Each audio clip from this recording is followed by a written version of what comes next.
people were throwing their red bags on the lifeboats. Somebody threw the poop bag and the wind blew it back on somebody. Man, That's what your ass get. yeah. Man, I'm telling you, it's funny. It's awesome listening to these stories, even though these people were suffering, because most of them have a good sense of humor about it. Double Toast's 11th year anniversary party is coming up. Join us for a full weekend of live music, shows, comedy, after parties, a movie screening, and more. Get your tickets by going to dtanniversary.eventbrite.com or use the QR code right there to take you to the site and get your tickets today. And I'm excited to be returning to Chicago, performing at the Lincoln Lodge for the first time for my own brand of sit-down comedy. Get your tickets now by going to doubletoasterchicago.com, and I'll see you soon. Immediately, when Squid Game was done, something popped up in the corner of my screen that said Poop Cruise. It's a series on Netflix called Trainwreck, and this episode is called Poop Cruise. I had to watch. Have they done other train wreck shows? Yes, they have. Okay. Yeah, there's a series of them. But none of them had poop in it. Oh, that's true. But this one did. How can you not watch something called Poop Cruise? So yeah, I was about to shut it off for the night. I was about to retire for the evening, go to bed. But I saw that this documentary is 55 minutes. And I said, yeah, let's set sail. Let's go on this cruise. Yeah. Right here. And that's what this is. Fantastic voyage. Yeah, let's go on a fantastic, shitty voyage. So people, this is about this Carnival cruise. Carnival, of course. Yeah. Well, who else? Yeah. So Carnival, man, we have to tell y'all. Yeah. Y'all know, man. Carnival doing it again, fucking up again. The Spirit airline of the sea. Of the sea. The chicken of the sea. Now, I forgot. Can y'all remind me what date this is? And the documentary, the trailer of the documentary will probably tell you. But this is something that happened years ago, man. You can actually go online. You go on YouTube. So 2013 is when this happened, 12 years ago.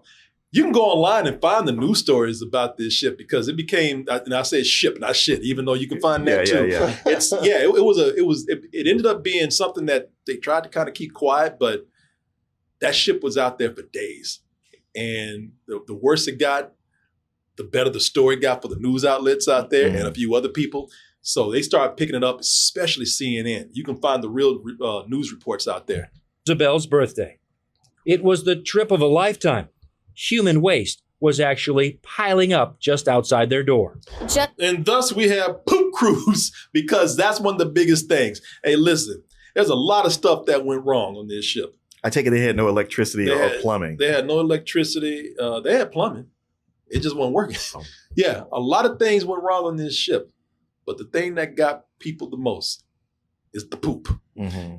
You can ask people to do a lot of things. Stand 3 hours in line for a sandwich. You can ask them to sleep on a hot ship. You can ask them to bake in the hot sun while waiting on things, while taking naps, while being almost dehydrated. But once you ask somebody to shit in a bag, oh no, you asked too much. And that's what happened here. Let's go ahead and take a look at this trailer. Because like I said, I had to watch this. So I watched it. It's number one on Netflix. Since I watched it, I want to go ahead and just have a quick discussion about it. Trainwreck. This episode is Poop Cruise. 4,000 people are stuck on a cruise ship that is dead in the water. That's when all of us were like, what the f? That dude is funny. Every time they interview that dude right there, everything is, what the f? I was like, what the Oh no, it's not it. Everything's out. It was immediately crisis mode. The ship is on fire. What the is happening on this cruise ship? So I'm just laughing because that lady's looking up. She's got watermelon on a plate and shit. This is wild, man. Listen, They should have peed off the side of the boat. they covered that. They said, the people were doing it, but it was too dangerous. Oh. Especially, and you're a dude. Yeah. A woman, I know. It's hard for her to bend her ass over there. And, yeah. It's like shantytown. It's like something that came out of a nightmare movie. So basically, this documentary is, well, we can laugh about it now. Because we weren't there. Because we weren't there, and the people who were there, well, it's done now, and hey, we got a story to tell. And boy, do they have a story to tell? And they're doing it in this documentary right here.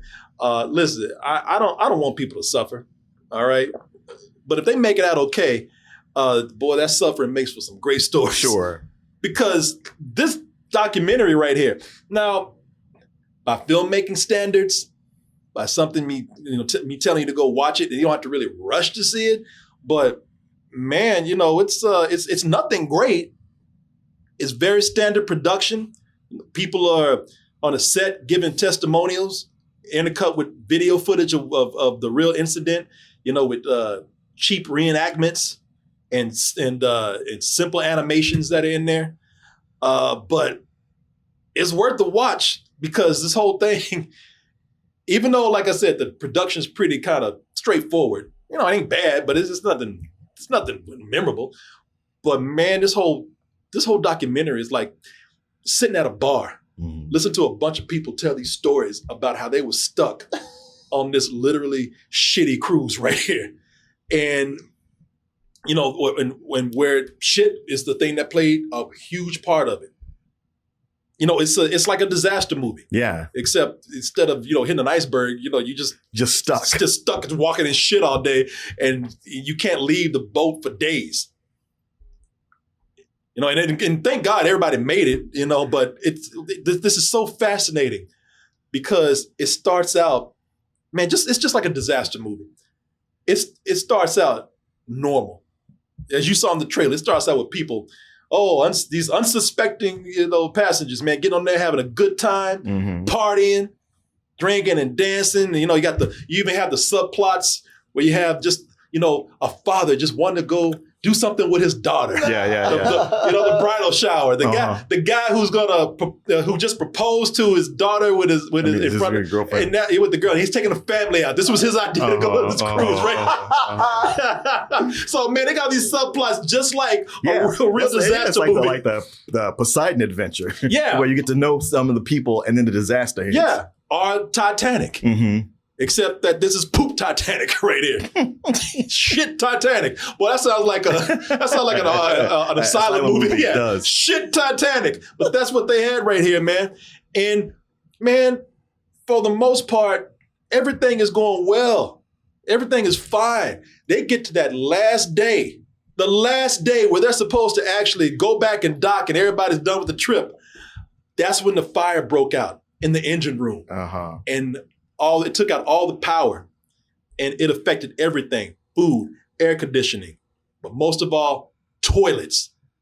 People had, people had to take, they had to piss in the shower. Yeah, because everybody was doing their best to hold their shit. Because those that didn't, well, it made for some real nasty situations. First of all, you could look at this, and it is very much a look at entitlement, because these people, the worst thing to them out of everything that's happening on this ship, and don't get me wrong, they're looking at everything and saying, no, all this sucks, but the worst thing is the indignity of shitting in a bag.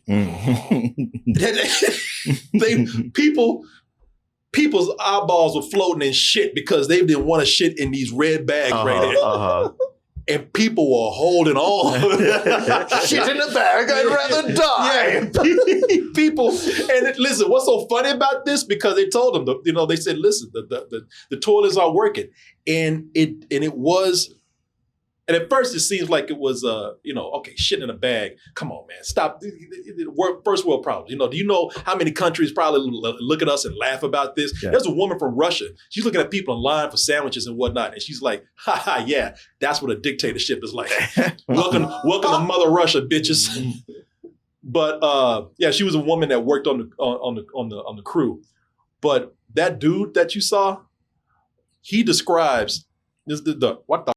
Yeah. I forgot his name, but he's funny. But he describes how you would try to find a toilet, and everybody's going from toilet to toilet, seeing if they can find one that works, just one. And he said he found one, and this is going to turn you off from a certain Italian food. He said he found one where He went there and he noticed that people had taken a shit, tried to cover it with toilet paper, shit on top of that, tried to cover that again with toilet paper, repeat until you had pretty much shit lasagna. Yeah. I knew you were gonna say And I was like, man, I'm gonna be cool with lasagna for a little while. But you can see at first people trying to hold going to the bathroom. Got people waddling up. Yeah, man. I understand it. I understand people trying to like hold it. I would probably be one of those people trying to hold it, man. But the thing is, look, when you gotta go, you gotta go. Yeah. If the choice is shit in the red bag or shit in my pants, I'm going with the red bag every time. Oh yeah. Well, Every time. Well, some people said, to hell with that bag. I'm gonna go make some shit lasagna. Oh. So they would do. So the toilets were getting bad. Oh. So the people were holding it, man. Some, and the ones that weren't were making a very, very hazardous situation. But the thing is, for those people who were holding it and everybody who's just on the ship, things kept escalating more and more. Man, this could be made into a movie.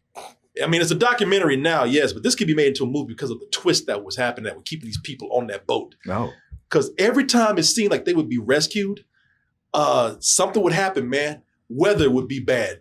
That would keep them from docking. Okay, because I saw a helicopter and all these other news boats coming up. I was like, you can't take some people with you? No, they couldn't. I mean, you're talking about 4,000 people. I know, but take some with you. No, because they took some, and everybody got mad. Go crazy. It's going to turn into Squid Game. Yeah.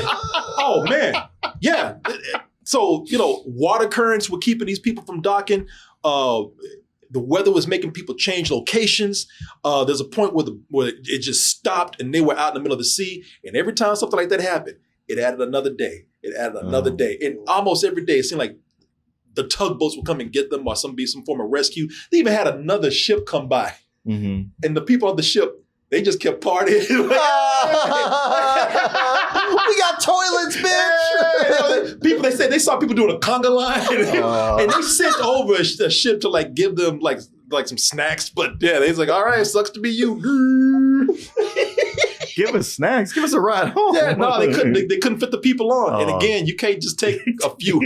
You can't say like, well, who's the oldest or who's the sickest? Who's got to shit the worst? I'll tell you why. Because listen, gotta shit the worst. Listen, I just got through watching I got through watching Squid Game. Yeah. And this was a different version of it. Yeah. Because everybody's survival instincts kicked in. So they started scavenging and hoarding. Man, it was a total breakdown of society.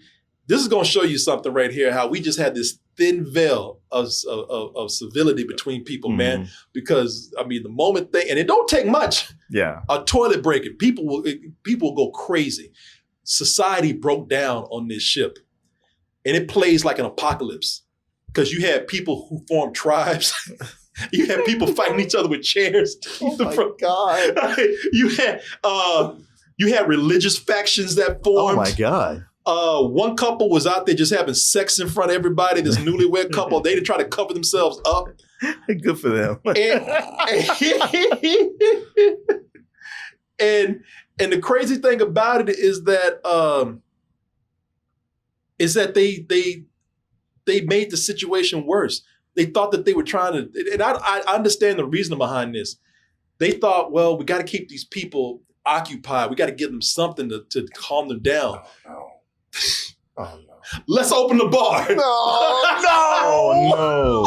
People will go nuts. Yes. Okay. Finally, something. It's something. Cruises are supposed to be fun. It's free. See, they thought it was a good idea because people were going crazy. They said, you better give us something. So, well, let's just get them drunk and they'll settle down. Of course, that's not going to work. No, do Booze. the opposite. Let's go.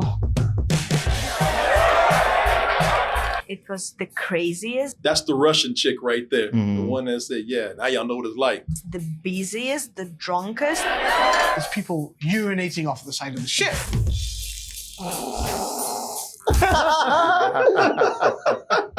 So they did it anyway. They weren't supposed to, but it's going to get to a certain point where you ain't going to stop them. Well, especially when you're having drinks, you drink a couple of beers, you have got to go to the bathroom. Yeah, exactly. And I'm surprised these people didn't start pissing and shitting on the deck. Oh shit.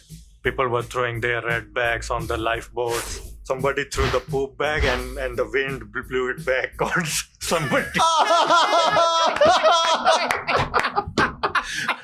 Man, That's what your ass get. yeah, man, I'm telling you, it's funny. It's awesome listening to these stories, even though these people were suffering, because most of them have a good sense of humor about it. You know, there's a couple, like the old guy with his daughter. He's like, I feel bad because I brought her on this because she was 12 at the time, and I just wanted to do something nice, you know. And he's like, I feel like a shitty person bringing on there. but most of the people just kind of like, they're just laughing about it, man. Yeah. Sitting on the open deck toast. And that person is like, what the I told you what. Every time they put it on here, what the. It was getting very scary. As a dad, your job is to protect, and I can do anything. Yeah, I felt bad for that dude in a way, man. Yeah, you know, I'm trying to find a part. They're talking about how people fighting on the deck and everything. Yeah, people using chairs as weapons to, you know, because they were forming tribes and everything, man. It's just like those apocalyptic movies, you know, when you see people forming tribes to protect themselves. Almost, if you ever seen anything like The Mist, when people form tribes in a grocery store, it was crazy like that, man. And it just got worse, man. On the last day, it was always the last day, and someone always happened. But really, on the last day, like the next day, they were going to be gone. The day before that, so everything was, you know, people were getting uptight, but it looked like things kind of got settled. And then the wind came in, the weather came in and tilted the ship. What do you think happened? Throwing up. Pee-pee and poo-poo spilled everywhere. Yes, yeah. Shit started covering the walls. Oh, God! And the floors were just covered in sewage. Oh, let me see here. And all the while, people are trying not to shit. Oh, and people were doing their best trying not to shit, man. And meanwhile, shit was everywhere. Oh my gosh. Watch out. Watch out. Well, I'm telling you, it got bad fast. We were in excrement. And also, they were walking in the dark. So you don't know what you were stepping in. You don't know what, you just heard it. I mean, some real horror movie stuff going on here, man. Yeah. It sounds like that Resident Evil house. Like if they had a boat, that's what it would be like. Yeah, man. It was, I mean, really, I'm laughing and they're laughing, but it was a nightmare experience. Yeah, absolutely. And it was a health hazard. Yeah. Being there would not be funny. Boy, and you better believe and I'm guessing the AC is not working either. No, people, they took the mattresses off the bed and brought them out on the deck because they couldn't take it. Yeah. And they talking about people who you would never even talk to, they just sleeping next to each other. Mm-hmm. And vultures, boy, you better believe they swoop down on this. When I say vultures, I'm talking about the news, the media, CNN. They're like, man, a boat stuck out, whatever, man. Yeah, but shit is everywhere. Get on it. CNN jumped on this because they want the man. They were very honest too. The guy who was running CNN at the time, he didn't give a until he felt like it brought in ratings. Mm-hmm. You know, he didn't care about trying to help and get the story out there. He was like, whatever's good for TV. And Legal, of course, came in, and boy, I love it. They got some old foghorn leghorn looking dude from Texas up here. I mean, you could tell that this was, again, yes, concern for the people, maybe, but boy, this was his, while they were having that nightmare cruise, this was his dream. Supplies are running low on board and emotions are running high. What is this? I mean, this is absurd. These are paying passengers. Oh, so he's going to sue on behalf of the passengers? Yeah. Oh. Yeah, he sued. Now, here's the really shitty thing about Carnival Cruise. Okay, so the best thing to come out of CNN and all these other people, because Late Night was on it, you know, Saturday Night Live was making jokes. It was this such a big story. Conan O'Brien, The Daily Show, all that attention, whatever the intent was, it got Carnival Cruise to do better. Mm-hmm. They went in and improved the ships, but they had a clause that pretty much said you cannot sue. Nothing. Even more specific. It specifically said, we are not responsible for the ship falling apart, whether you get bad service, whether you get stuck out here. Basically, if anything was wrong, you. You're not getting your ticket back. Yeah. But the media pressure was so hard that a lot of people, they got money, They got a free cruise. Hey, you want to do it again? They got what else did they get? They got a certificate or something. They paid for the transportation back home. Oh. But this guy, he came in. He was the one that he knew that the clause they had there was something they were going to bring up. But he must have been a really good lawyer because he got them to pay anyway. Uh-huh. He got them to settle with the people that did decide to sue. Yeah. So, but Carnival Cruises went in and improved everything after this happened. He spent like over $100 million. But I'm surprised it even cost that little. I thought I thought it'd be a lot more than that. And I don't know if you have this in your notes. I heard that they renamed the boat and it's sailing out there to this day. Yeah. It's called the Carnival Sunshine. I forgot what this one was called. Well, I'm sure it's all fixed up now. It's like if you have a mild heart attack and they go like, "Oh, you got a blockage. We'll put a stent in." You'll actually be way better than you were before. Yeah, because the problem's been fixed. Yeah. I don't. Listen. This is the stuff you learn from this, and even some of the. I hate to say it, but some of the even she has something to say about it. Even caught her attention. It's like I said, not flashy at all, not a lot of fancy production, but man, just the stories that you get from this thing. Sure. It's and like I said, most of them are having a good laugh about this. So it's on Netflix. I'm not gonna even do our regular rating system. Mm-hmm. Because it's there. If you have Netflix, let me just say this. It's worth the watch. Okay. I recommend. Okay. Don't expect anything big. It's just very interesting. And if you have because this is like with credits, if you stop before the credits, it's about 50 minutes. Okay, and it's just one thing? That's it. It's just one thing. Yeah. Okay. There's a bunch of episodes. Yeah. They have like a bunch of Trainwreck does a bunch of episodes. Oh, but this is just one. Yeah. Okay. Yeah, it's a quick watch. Okay. And it's fun. All right. That was going to be my next question. So I would have watched it if you would have told me. I'd been like, yeah. Yeah, I laughed my ass off at this, man. I wish I could throw that cat on the damn boat. I tried to scare her, but she's like, "Oh, hey, it's you. Can you let me in here?" Let her in there. Open up his door? Yeah, let her in there. Yeah, apparently they're lovers or something. That cat. Sorry, y'all. That cat is going crazy. But yes, that cat's watch it. His neurotic girlfriend. Yeah, my guy that lives here and that cat apparently. So yeah, I highly recommend this. Okay. Yeah, not from like a full price or anything like that. Yeah. Just if you have Netflix, watch it. It's fun. Okay. Or would you look at that? You made it to the end of the video. That means you really like us. So just go ahead and press that like button and subscribe while you're at it. And check out our other channels, our social media like Instagram, TikTok, and our Patreon where we have new stuff coming up all the time. And we'll see you on the next video.